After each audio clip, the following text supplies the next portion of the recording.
Það eru hljóðnemar hérna sem... Ég heiti Guðmundur Ingi. Ég ætlaði að spyrja hvernig staða Glitnis í þessum lausafjáreignarleikum sem eru núna og hvernig haldið þið með framhaldið á alþjóðlegum mörkuðum? Kannski spyrja Lárus Velding. Já, ég held að það sé rétt sem komið fram að það er svona lán í ólunni að íslensku bankarnir náttúrulega tókust fóru gegnum ágætlega vorrengingu í fyrra. Þannig að við erum núna að undirbyggjum okkar banka mjög vel. Glitnir í okkar staða er góð, við erum mjög sáttir okkar lausafjárstöðu eins og hún er. En náttúrulega á þessum tímapunkti þá vilja menn hafa mjög gott útsýni leið og skyggnið þéttist. En það er alveg ljóst að við íslensku bankarnir stöndum gríðarlega vel og ég þekki það þegar ég á samræðum mínum við bankastarfsmenn í London í síðustu viku að við allavega vorum búin að takast á við þessi mál og við erum búin að stilla okkar allir upp, við erum flestir með svona árs likvidity í okkar, minnsta kosti í okkar bönkum. Þetta náttúrulega kom miklu verð við stóra banka þar sem að fjárstýringardeildir þeirra hefðu aldrei hvarflað að þeim að þeir geti ekki fjármálað sitt skamstíma. Það bara aldrei hvarflað að þessi deildir. Þegar þetta sem gerist og þetta verður svona ótrúlegt lack of competence eða svo ekki enskar stefnunar að þá bara vita menn ekki hvernig það er bregðast við og auðvitað snýst þetta vandamál það að menn eru náttúrulega að gera svo mikið upp og svo eru menn náttúrulega að laumast í það að fjármálinn sé skammtíma móti langtíma eign. Það er náttúrulega það sem er að gerast. Það menn náttúrulega stuttendinn er kvikari og hann er aðeins símlegri, vextir hafa verið að læra á styttrendanum og menn það er náttúrulega mörgum hlutum og ég hef ekki gefið mjög fræðilegur hérna. Þá er þetta svona, það var mín persóna tilfinning að það sem hefur verið að laumast í stuttendan á móti í langtíma eign. Og svo þegar stuttendi bara allt í hennu lokast, þá þarf að ná í langendan og þá er hann orðinn miklu dýrari. Það er það sem gerist. Þannig að í raun og veru stöndum við eins og íslensku bankarnir bara ótrúlega vel að því við fengum æfingu í þessu fyrra. Þannig að við fengum í raun og veru mjög þægilega það hristu allir vel sín viðskiptamódel og undirbyggu sig. Og þessi sést að við erum að sveiflast minna í þessum kreditspreddum okkar heldur en stóru bankarnir. Og við erum bara farþegi núna og áhorfandi á þessu ástandi heldur en að sviðslur séu oft.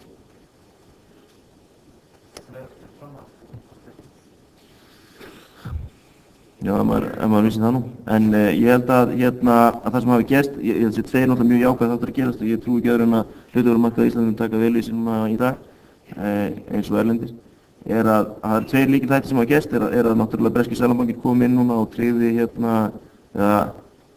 fjármálaráðuneytið kom og tryggði öll innlán í Nordica, þessi banka sem var undir miklum árásum frá fréttamiðlum helgina. Og í öðru lagi var náttúrulega vaxtalækkun 50 punkta í bandaríska seðlabanka í gær sem hefur mjög jákvæð áhrif. Þannig að ég held að við höfum aldrei farið í sama ástand og verið hefur. Það var allir sammála það undanfarið svona 1-2 ára. Það var að eignaverð og notkun skulda sérstaklega í private equity iðnaðinum og svo framvegis notkun leverage í alls konar flóknum strúktúrum væri orðið of mikið og þannig. Þannig ég held að sá tími mun ekki koma.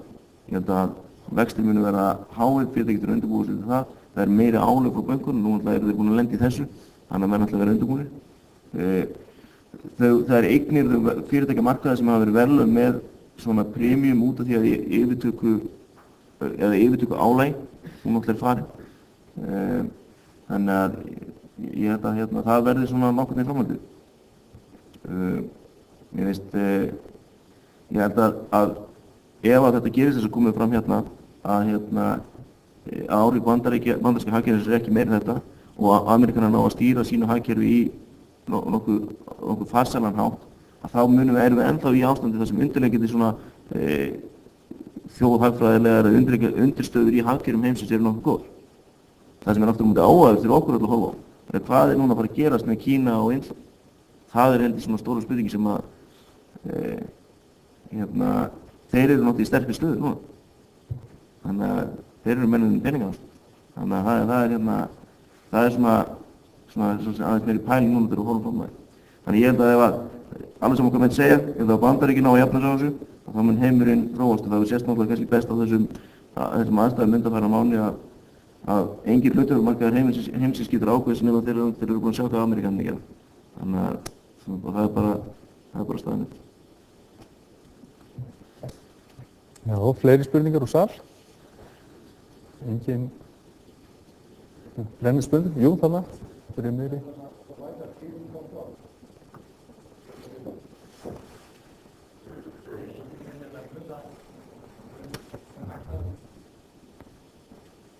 Kynna sig. Spurningin bara, mun hagnaður haldast hár eins og stendur þetta, provided that earning holds up. Meðan það hagnaður á við hámarkings. Hagnaður haldast hár. Ef ég segi það eins. Já, earnings hold up. Say provided earnings will hold up. Earnings are at a very high level, right? You think it will hold up? Well, I think there are some indicators that if the global growth would slow down to around 4.5% in 2008 or slightly less, and looking at the past history, I think the earnings growth, at least in Europe, could continue. In the US, it's very much a question in which sectors the earnings will grow. We have already seen that the so-called global companies or international companies, their earnings are doing fantastically well in the US. At the same time, the ones operating in the domestic side are facing a bit more difficult times. So it could be very well that in the US, the domestic sector is facing downward pressure on their profits, but the international sector would continue to do well. And I would assume that in Europe, firms that are quite a lot depending also on the investment demand from Asia, for example, would do in this scenario fairly well.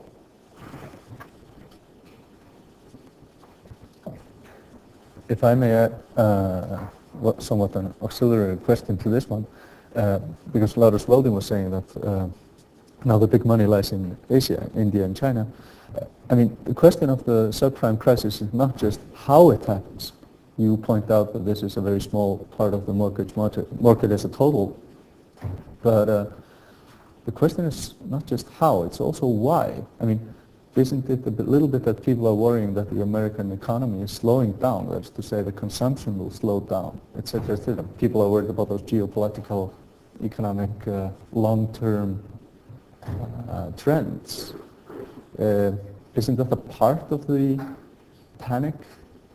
That is to say that people are worried that the American consumption might decline actually, and the U.S. might cease to be this motor of the international economy? Yes, exactly. For the first time in history, we, even using the market exchange rate, we were in a situation that China was contributing more to world growth than the U.S. did in the first half of this year. But at the same time, this is the key of the risks, that it won't be contained in the construction or residential construction sector, but it will spill over into private consumption. We are expecting just this, but we are not expecting that the private consumption would slump. So if we are in a situation that the shock will be sharper, private consumption would actually decline in the US for several quarters, then we are in a completely different situation, of course. And then it would have more impact on the exporting countries in Asia, in Latin America, and even in Europe.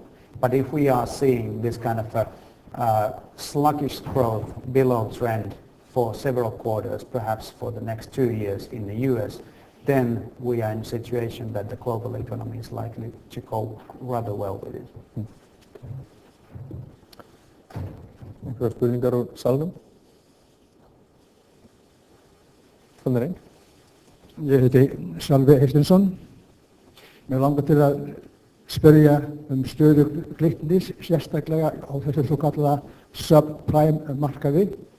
Við höfum orðið vitni á síðustu dögum virtan banka í Bretlandi, Northern Rock, vera barmi gjaldþrots og þúsundir manna í biðröðum fyrir utan bankann að taka út sparifé sitt. Mig langar til að vita hvort að Glitnir eigi mikið af subprime veðlánum og hvort þeir gætu nokkurn tímann lent í svipaðri stöðu og Northern Rock ef að lántakendur geti ekki greitt lánin sín eins og þess að byggjum í Bandaríkjunum og núna síðast í Bretlandi. Svarið nei, við höfum ekki með neina stöðu í subprime lánum. Ég held að það hefur verið kostur í okkar aðferðargreiningu að við erum raun og veru bara svona þess að kallað er fundamental banki, við erum svona bara einfaldur banki. Við lánum peninga, við höfum ekki verið að taka þátt í mjög flóknum strúktúrum þar sem að búið að gíra upp undirleikir eignir mjög oft. Við erum tiltölulega einföldum viðskiptum á mörgu leyti. Á þetta Northern Rock, minnst að það snýst ekki það að bankin hafi verið að borða með gjaldþrot, hann var mjög sterkur einföldlega í raun og veru. Hann var raun og veru lendi bara í lausafjárkrísu, þess að ég reyndist á það. Hann var búinn að fjármagna sig stutt á móti langtíma eignum. Það var þetta vandamál sem gerðist. Við náttúrulega erum ekki háðir þessum innlánsmarkaði og klálega ekki breskum innlánsmarkaði. Þannig að við Glitnir í sjálfsög hefur enga áhættu af þessu. Það eina sem við til að sambarlega ástandið er stað hjá okkur, þá myndi þurfa að verða fyrir því að raun og veru bara aðalega íslenskir neytendur mistu trúna á okkur og byrjaði að taka allir innan okkur og bankanum en til líkna því sem við nýttar raun og veru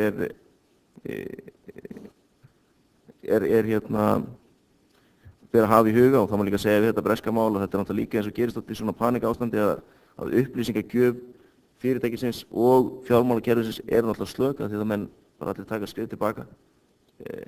Það er ljóst að það eru innlánstryggingar fyrir öllum raun og veru almennum innistæðum allra þessara einstaklinga sem eru að hlaupa til og taka peningar í snút. Það eru örugglega 100 ár síðan að menn byrjuðu að hugsa fyrir því að setja svoleiðis tryggingar í gang. Það sama er á Íslandi, alveg eins og í Bretlandi. Þannig að ég tel að þetta er nú svona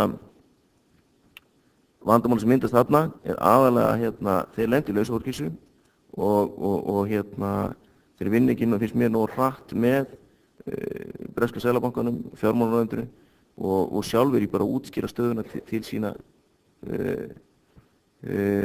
til sína innlánsþega. Já, ég sé að tíminn er runnin út í raun og veru. Ég ætlaði aðeins að segja það að svona sem lokaorð mín, hér, að þetta er áhugavert umræða sem hér hefur átt sér stað, áhugavert þjóðarspá sem kemur fram og það er líka mjög áhugavert þetta að íslenska fjármálakerfið er núna orðið það samtengt alþjóðlega fjármálakerfinu að þó svo að íslenski bankar séu ekki eigendur að slíkum subprime lánum eins og hér hefur verið bent að þá er þetta bara þannig að nú er það þannig að íslenska hagkerfið og bankarnir og önnur fyrirtæki þau finna fyrir þeim breytingum sem verða í hinum alþjóðlega fjármálamarkaði eins og eðlilegt má teljast og það má kannski segja að Efnahagsundrið Íslands snýst kannski að stórum hlutum það að Ísland er orðinn hluti af heiminum. Það er engum lengur sem dettur í huga að lögmál hagfræðinnar eigi ekki við hér en bara annar staðar. Hvað það? Ég vil þakka frumælendum öllum fyrir áhugaverða fyrirlestra og ég vil þakka ykkur kærlega fyrir spurningarnar og fyrir komuna. Takk fyrir.